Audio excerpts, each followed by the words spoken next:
My name is Kaisra Khan and I'm project creator for the Hajj exhibition at the British Museum.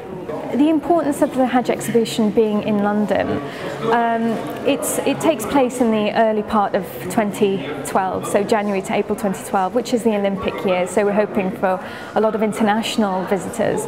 But the importance of it being in London is very much resonated within the exhibition. We have a focus on Hajj from the UK and people going from the UK. There's 25,000 pilgrims that go to Mecca from the UK every year, so it's very much something that we want to portray and include in the exhibition, this very modern day element as well as the historical element and how people would travel on Hajj from the 10th century maybe. But for today it's also very important to cover that ground. So this is a very early copy. It's a memorial edition of the pilgrimage to Al-Madinah and Mecca by Sir Richard Burton, and it's a 2-volume work, and it's a beautiful copy, leather-bound copy, and it kind of details Sir Richard Burton's journey to Hajj, and it's also, as well as being an account of his Hajj, it also has illustrations which are interesting, because if we look at them today, it's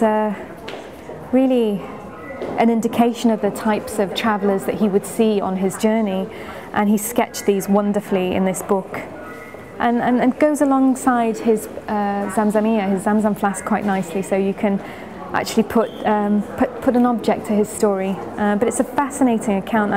If you haven't read it, it's definitely worth reading. It's a lovely first edition. Well, it's third in the series of spiritual journeys. The first of our journeys was the journey to the Egyptian afterlife. It was the Book of the Dead. The second was all about Christian relics and Christian pilgrimage, which was Treasures of Heaven, which only ended a few months ago. And now the third in the series of spiritual journeys is about Hajj. It's an exhibition that's never taken place before on this scale, depicting Hajj as we will.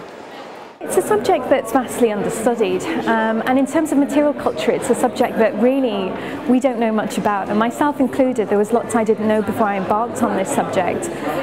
Some of the artifacts from the very early routes to Hajj, for example, and also some of the kind of wonderful opulent material culture that accompanies the Ottoman Hajj or the Mamluk Hajj, for example, absolutely fascinating. And it's Muslim or non-Muslim, we should learn a bit more about that phenomenon which is the Hajj.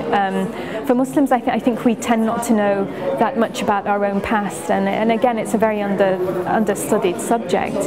For non-Muslims, it's a way to learn about a part of Islam that's peaceful. It's all about peace, it's all about brotherhood, it's all about connecting with God and connecting with your fellow human beings.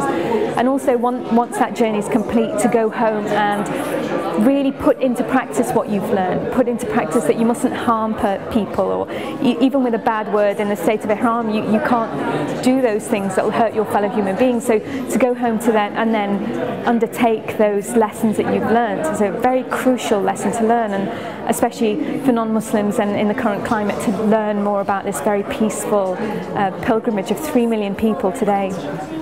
This object is one of the objects that will go into the exhibition, and it's a very unusual object. It's the Zamzam container, or Zamzamiyya, that was used by Sir Richard Burton, the famous traveller who went on Hajj in 1853. It's made of metal, and it's sealed at the top there. It was probably once easy to open and drink for Zamzam from this. It's very simple in design, but it looks very similar to the Zamzam containers that you buy today in Mecca or Medina that are now in plastic. So the shape of it kind of demonstrates that in terms of material culture, some things haven't changed. So it's a very simple object, but very beautiful. It's kind of, once it belonged to one of our most famous travellers from the UK to Mecca and Saudi Arabia in the 19th century. People can expect to see, when they come to the exhibition, the largest space, the round reading room, full of objects relating to Hajj. We're looking at 3 different dimensions in the exhibition. We're looking at the journey and how one prepares for the journey, whether that's through sacred geography, you're looking at scientific instruments that would help people travel on Hajj, or whether it's going out to buy your ihram and what the ihram looks like, to the journey itself. And we're looking at 4 distinct journeys. We're looking at the road from Kufa to Mecca, which was one of our very earliest purpose-built routes to Mecca. We're looking at Cairo to Mecca, so that includes people coming from Africa and coming into Cairo, and then from the great Egyptian caravans taking pilgrims from Cairo to Mecca. And then we'll have Damascus to Mecca, which follows the journey of people coming from Istanbul, from Central Asia, from Iran, and then our 4th route, which is Jeddah to Mecca. So all our sea routes, we've got people coming from Southeast Asia, from South Asia, as far as China. We're then looking at our largest section is the heart of Islam. It's Mecca, it's the rituals, the sanctuary, the textiles that would cover the Kaaba. And we also take a look at Medina and the importance of Medina, although it's not part of the Hajj.